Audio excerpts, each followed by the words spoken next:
Brian Vafaraova, qui est membre de l'association des éditeurs sud-africains, de l'Afrique du Sud, pardon, et qui va nous raconter comment est le marché, quels sont les nouveaux marchés dans ce continent.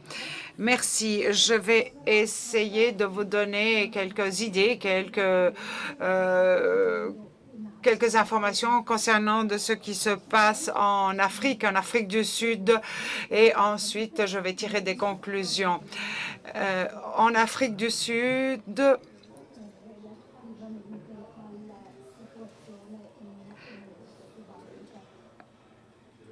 l'arrivée de la lecture a été le numérique, les livres numériques sont arrivés très tard. L'association des éditeurs, maintenant que le premier e-book est arrivé, ce phénomène est en train de décoller. Je voudrais vous signaler que parmi nos éditeurs,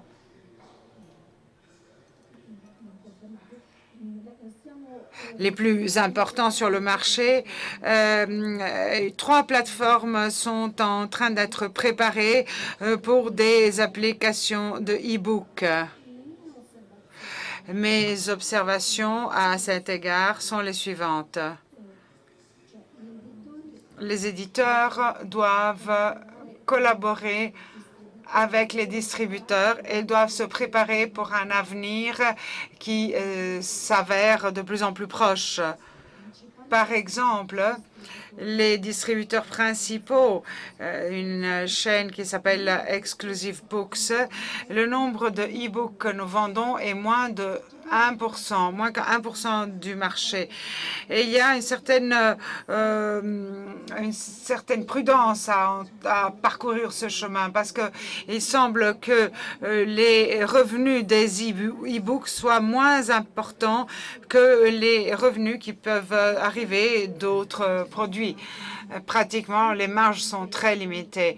Et une des plaintes que notre association a reçues de la part des éditeurs en Afrique du Sud, c'est qu'ils pensent que il n'y a pas beaucoup de respect des droits d'auteur. Et ils pensent qu'à la fin, ils font beaucoup de promotions, mais à la fin, quand les lecteurs achètent, et les avantages de ceci ne sont pas nombreux. Mais le e-book, l'e-reader, lentement, devient de plus en plus accepté. Dans un livre sur 3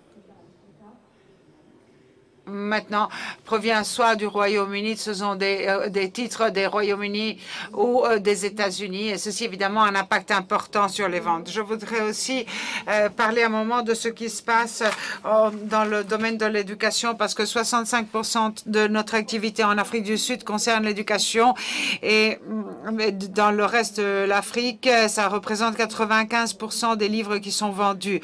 Ce sont des livres d'école ou pour l'éducation. Les choix, évidemment, sont conduits par les institutions parce que la technologie ne peut pas avoir impact sur l'éducation encore. Vous avez peut-être entendu le projet e-schools qui est en train de se réaliser dans tout le continent grâce à des organisations philanthropiques qui sont en train d'essayer de fournir, par exemple, Penguin dans des parties de notre pays. Nous croyons que l'introduction dans la côte ouest et dans la côte ouest et la côte est des câbles en fibre optique amélioreront la connectivité. Mais c'est quelque chose qui est pour l'avenir encore.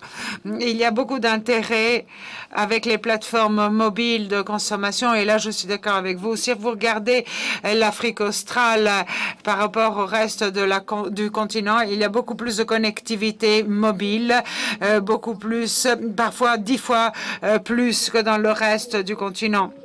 Donc, probablement, la consommation par